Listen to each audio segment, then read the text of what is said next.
right, beginner juniors, this month we're talking about our 4 main hand strikes: the jab, the punch, the hook, and the uppercut. You're also going to have some questions as well due for your test. Take a look at your handbook. I'll do a quick review at the end of the video. So feel free to watch this as many times as you need, and don't forget, I do have a very easy calendar link that you guys can go on the computer. It's called Calendly, and you can set up a 15-minute Zoom private lesson with myself or Sensei to ask any questions, review your technique, make sure that things are going along well, and you can do that as often as you need to. Any questions, just let me know. Alright, so starting things off, last month we worked on the defenses, right? We had our outside, inside, lower, and upper, but we also worked on fighting, passive, and our right and our left side stance. So this one is going to start from our fighting defense. So again, right leg is to the rear. Hands are up in a fighting defense, both hands up nice and high. Front foot, toes forward, back foot 45 degrees like my chest. Hands are up, chin is down. The jab is used to be a judge of distance between myself and my opponent.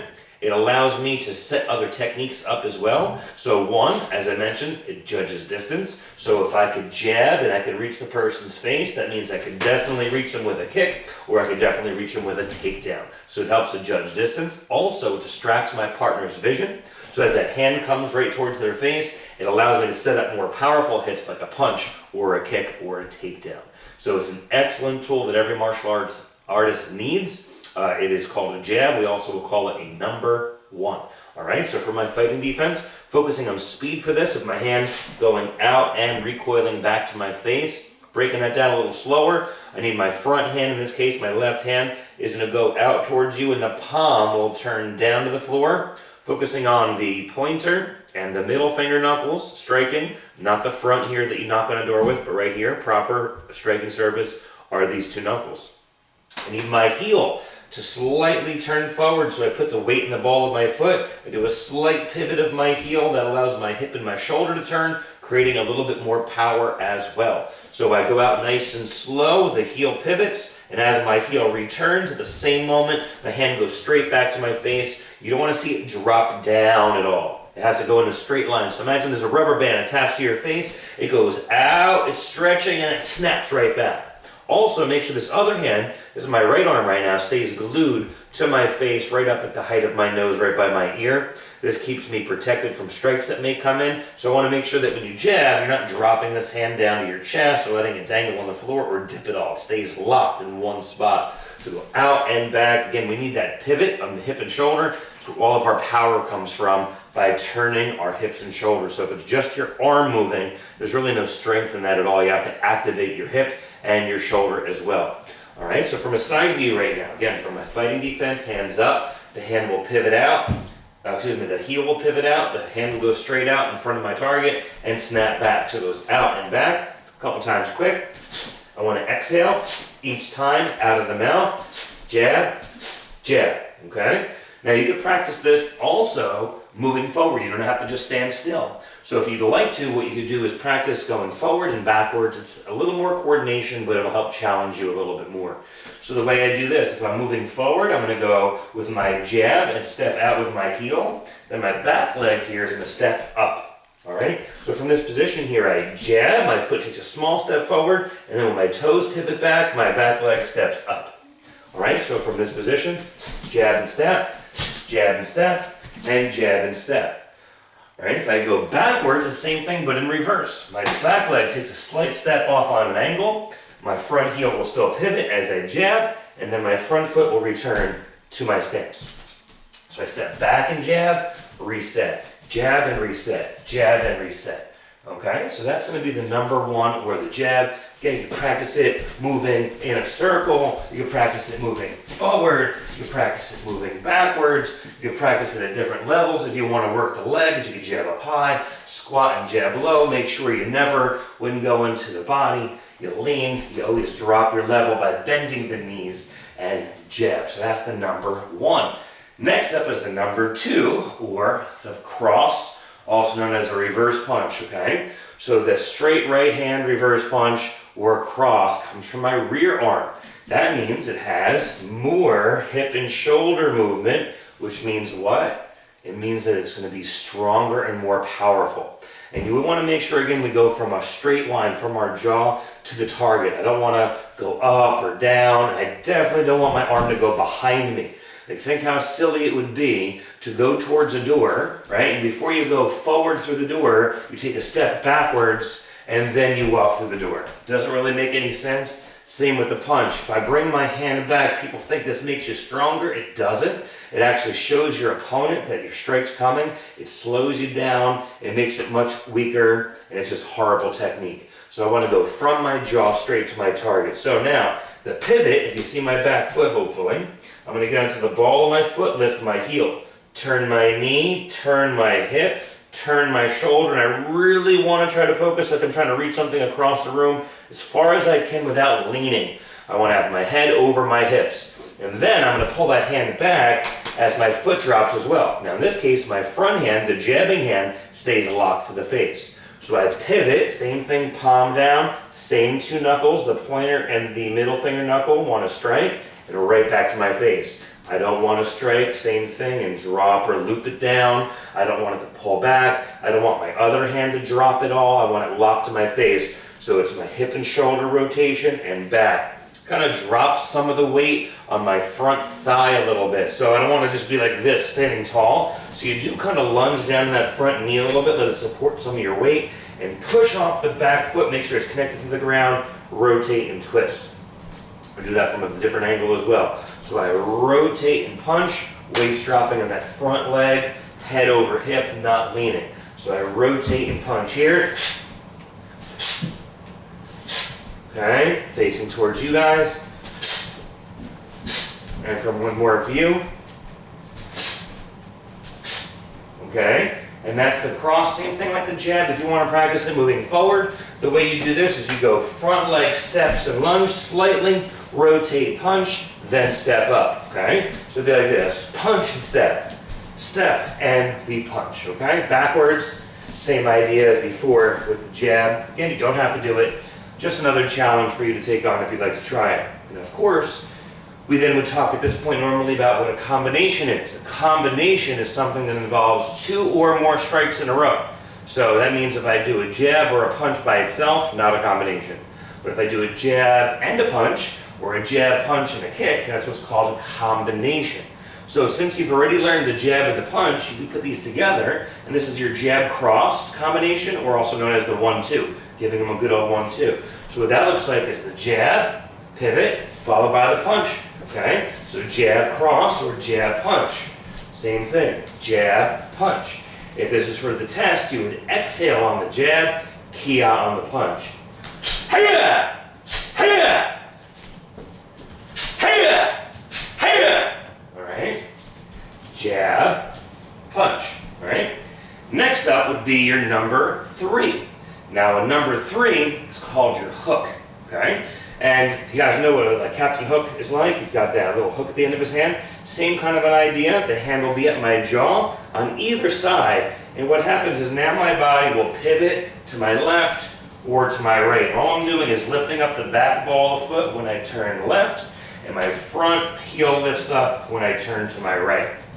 So if I'm doing my hook, what I also don't want to do, just like before, is to bring my arms back and swing wide. That's bad technique. It's ugly. Don't do it. We got to keep our hands up at the jaw. If I'm using my lead or front jab, again, different terminology we'll use, front or lead, same thing. I'm talking about my lead hand, my left one.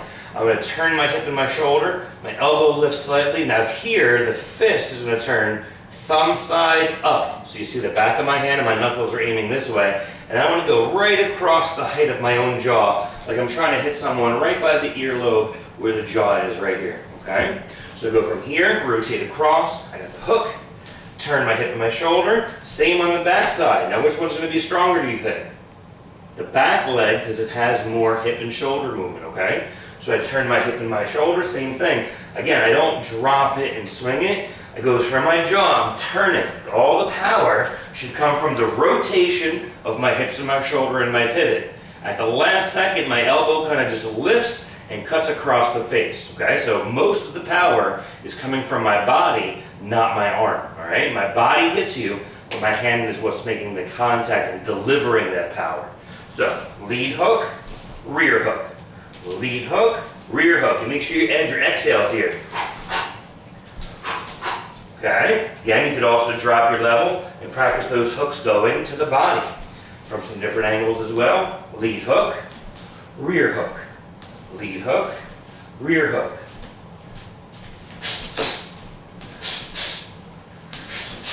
Okay? Of course, if we want to do a combination now, you have 3 total. You have the jab, the punch, and the hook, or a 1, 2, 3.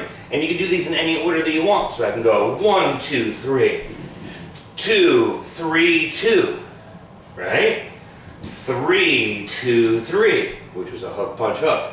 All right? Or 1, 3, or 3, 1, 2. So you can mix and match the order there and challenge yourself a different approach to your combinations. All right? Finally, the number 4, which is called the uppercut. Big mistake with this one, you got to practice this at home, is again not dropping the hand. Now, you guys may not know, but Mom and Dad will remember a cartoon called Popeye, and he kind of would punch people like this, which is fine for a cartoon, but not for real life. You do not want your hand to drop down and up. Remember this rule. If my hands are at my face, wherever my hands go, my head's got to be there, right? So if my hands want to drop down to hit you, that can only happen as if my whole body moves with it, and then I strike. But I shouldn't lower my hand and then strike, okay? So to get my body in on this one, I got to bend my knees, turn my hips and my shoulders. I'm getting underneath my opponent, looking to get them in the jaw here, right? Coming in between. You can see in between these 2 hands, you can see my stomach and my chest. That's what I'm trying to do. I'm trying to go between there, with the back of my hand kind of slide up the chest, catching them underneath the jaw, popping their head up so they can get hit by the other combinations that we're working on, right? So now, the basic motion here would be bending your knees, hands locked at the face, turning one shoulder forward, and then lifting up with your legs. Bend, turn, and roll, lift, lift, lift, bend, turn, lift. Bend, turn, lift. Now to add the uppercut, when I'm on the lift portion, my hand will go from the bottom of my jaw to the top of my forehead and back down. I don't want to go too high, and again, I don't want to drop it low. So I bend, pivot, and as I'm lifting, up, down. Bend, turn, lift, up, down. The lifting is getting my body underneath that shot, making it stronger, putting my body weight behind it.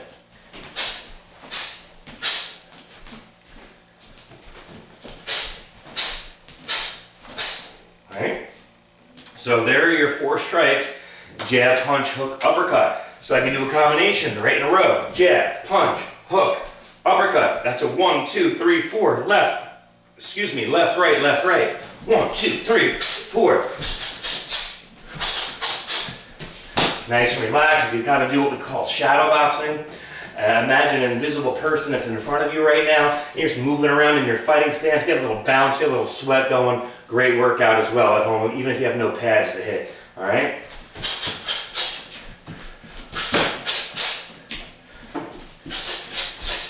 All right, again, you can change those orders around. 4, 3, 2, 1, 2, 3, 1, 4, 4, 2. Mix it up, move around a little bit. And those are the main 4 strikes that I need you guys to work on. The jab, the punch, the hook, and the uppercut. Also, 3 questions on this test. They're in your book, but if you don't have your book nearby, I'll review them with you. Question 1, who is your master, instructor, and founder? I know it's weird if I'm asking you because it's me, but if someone else asks you from the table or the black belts, the answer is Master Eric Alders, 6th Dan. Okay? Dan is just a black belt.